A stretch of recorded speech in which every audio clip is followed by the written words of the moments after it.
na may dakilang ambisyon na gawing competitive ang North Korea sa larangan ng pakikipagdigma kahit magutom, mangayayat, at mahirapan pa ang kanyang nasasakupan. Grabe. Ang malaking pondo kasi dito ay napupunta lamang sa pagpapalakas ng militar. Kamakailan pa nga ay panay testing ng nuclear si Kim Jong upang patunayan na may karapatan at kakayahan sila sa paggawa ng mga sandatang nuclear. Ito ay bilang tugon na rin nila sa kabi-kabilang pagbabanta ng mga kalabang bansa. Sinasabing merong nuclear warheads ang North Korea. Grabe. So, ayun, what's up? Welcome back sa ating munting channel. So, ngayon ay may re-reactan tayo. Panonoorin natin ito kasi isa din ako sa curious about dito. Meron itong pamagat na bansang may pinakamaraming nuclear bomb. So, alam niyo na, bansang may pinakamaraming nuclear bomb. At syempre, huwag tayong mag-expect na kasali ang Pilipinas kasi wala talaga men. So, ayun lang, curious lang tayo kung ano nga ba ang mga bansang ito para naman alam din natin kung sakaling magkaroon ng WW3, wag naman sana, ay alam natin kung sino yung mga bansang may capable ng or may mga kalamangan sa pagdating ng kung sakaling dadating yung WW3. So, yun lang, ang video ito ay mula kay Suksay TV. Yun, supportahan nyo yan. Ilalagay ko na lang yung link ng video ito sa description box below. Tapos, panoorin nyo ang video ito nang wala ang mukha ko after nyo mapanood ang video ito. Diba? So, yun lang, ang aangas din ng mga content nitong Suksay TV na to. Tapos, yun, again, meron itong pamagat na bansang may pinakamaraming nuclear bomb. Countries with most nuclear weapons. So, yun lang, bago natin simulan ay inaanyayahan ko rin kayo na i-subscribe ang munti natin channel. Kung tip nyo ng mga ganitong reaction video, may kasama kayo manood. Para naman di kayo ma-board gaano, di ba? Gaanong ma-board? Baliktad na. So, yun, di na natin patatagalin pa. Simulan na natin, baka agawin pa ng China. Bansang may pinakamaraming nuclear bomb. Pang!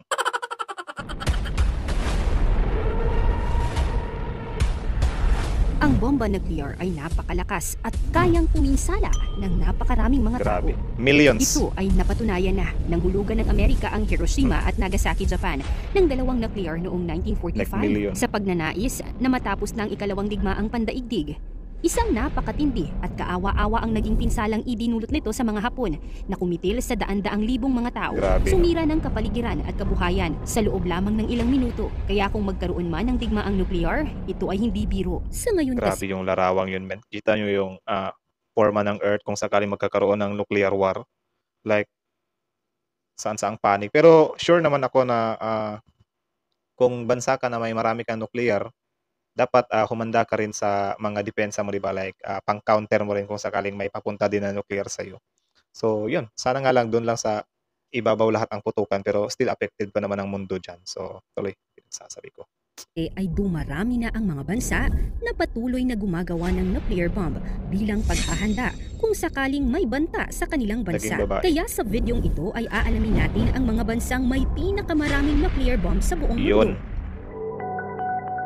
Naging babae na pala si Suksay. Pangsam, Israel. Wow. Alam naman natin na kahit maliit na bansa ang Israel pagdating sa labanan at digmaan, ito ay walang kinatatakutan. Tama. Kaya kahit sa pagbuo ng nuclear, ang bansang ito ay hindi nagpapahuli. Tinataya na ang bansang ito So, tuloy. ay merong 100 hanggang 200 nuclear Balik warheads. natin Ang kinatatakutan.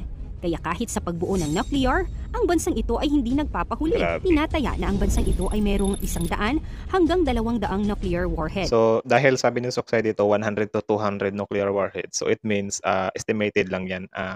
Hindi din talaga nila dinidisclose kung ilan na ba or gaano na ba karami yung nuclear nila. Para naman, yung mga magtatangka na sakupin sila or atakihin sila, uy, wag na, baka mas marami pa sa pinapublish nila yung nuclear niya. Bala nila, baka di natin sila kayanin. Parang ganun ba? So, Ginawa nila ito upang protektahan ang estado sa banta ng mga kumakalabang bansa.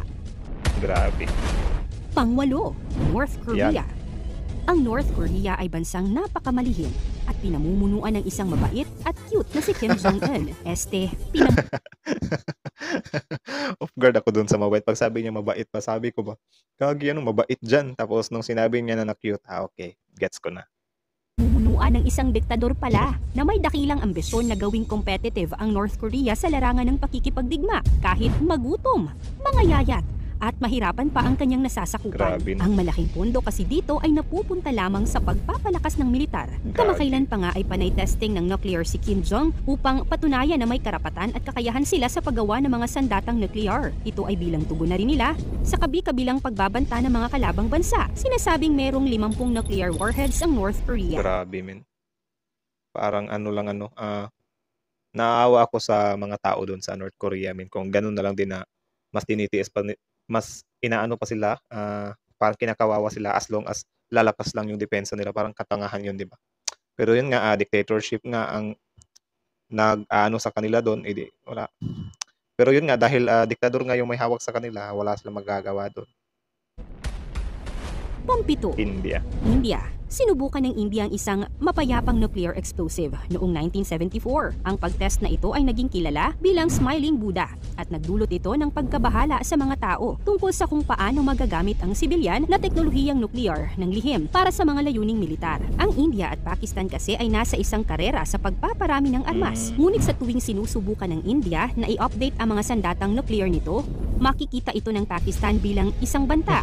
Kaya dahil dito, lalong lumalala pa ang tensyon sa dalawang bansa. Sa ngayon, Yun din, parang natitrigger sila, oy, ba't ka nag-ano dyan? Malay namin tutuhanin mo yan eh. Kunyari ka pang practice tapos tutuhanin mo, 'di ba? Syempre need din nilang protektahan yung safety nila. Protektahan yung safety. Sarili nila is safety. merong 160 nuclear weapons ang Dami. India. Pang-anim, Pakistan. Ang Pakistan at India ay matagal nang may tunggalian na nag-epekto ng pag-unlad ng nuclear weapons.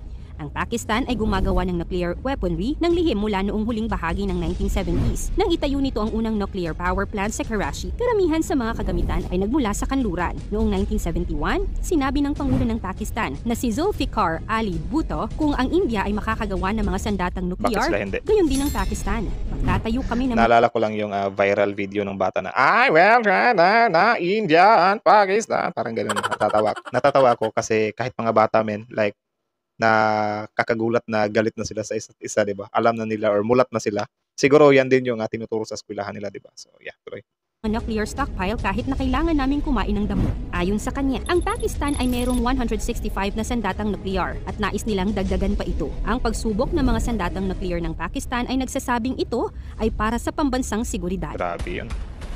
Panlima, United UK. Kingdom. Ang unang bombang nuklear ay sinubukan na sa United Kingdom noong 1952. Ang mga armas ay nakaset up sa dagat. Pagkatapos ng 1945, ang UK ay gumawa ng mga pampasabog ng bomba atomika. Kaya sa mga panahong ito, ang United Kingdom ay naging pangatlong bansa sa mundo na sumunod na gumawa at sumubok ng mga Nangangas din, no? Kulay puti, kakulay ng flag nila. Tapos nasan yung blue?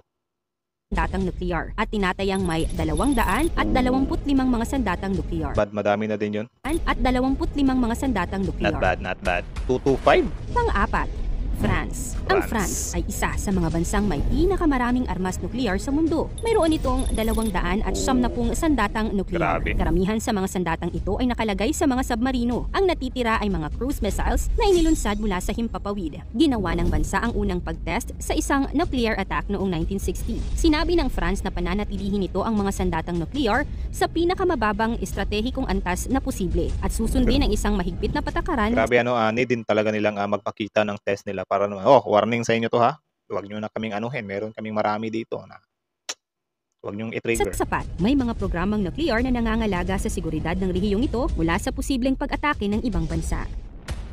Grabe. Pangatlo, 290. China. Hala. Noong Ito na. 1964, ginawa ng China ang unang pagsubok ng Our favorite country.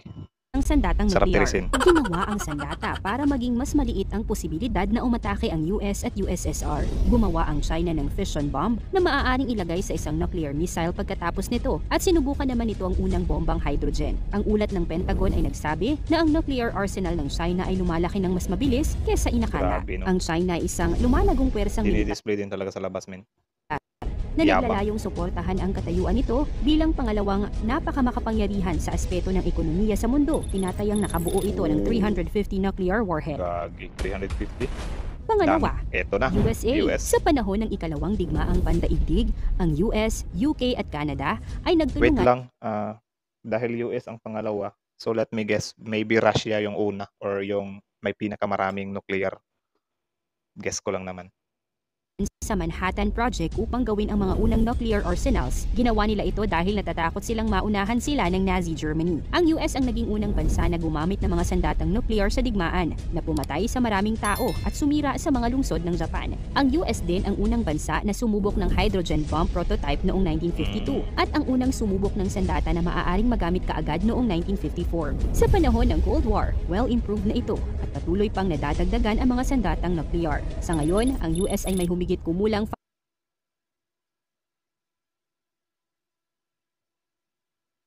Gagi par, nagulat ako dun par.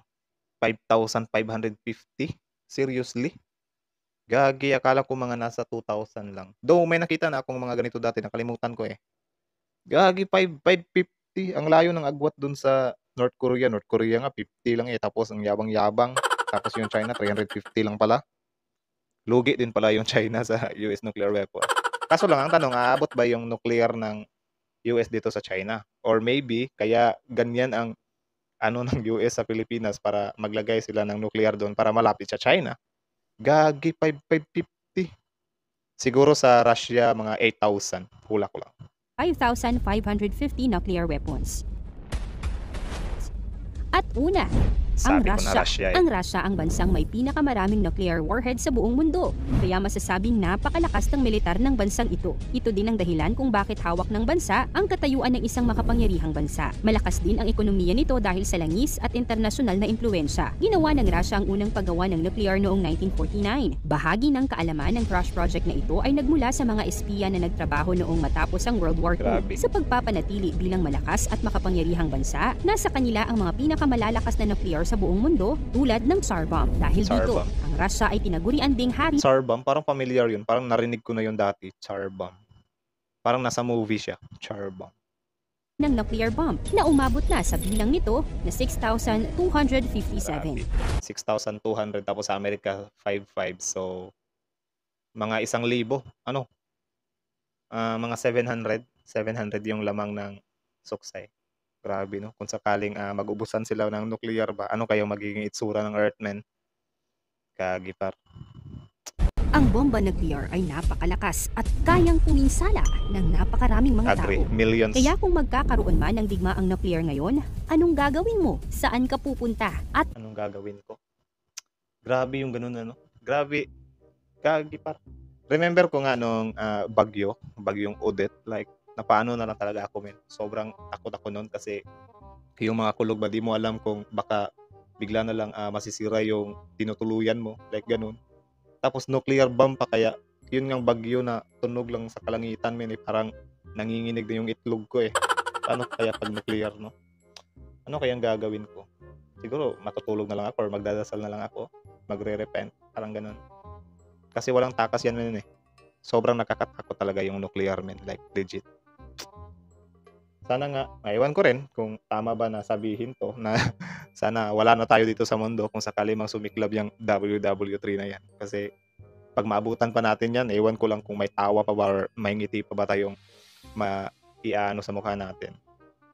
Like, grabe yun, men. So, Russia pala yung pinakamalakas. Then next is America, China, France. Wala tayo, men. Wala tayong ganun. So, yun lang. Hanggang dito na lang. Okay. So, shout out kay Suksay TV, ang angas ng video ito. Subscribe nyo, Suksay TV. So, ayun, panoorin nyo yung video na wala mukha ko. Ma-enjoy din kayo, Suksay TV. Subscribe, and then, yun.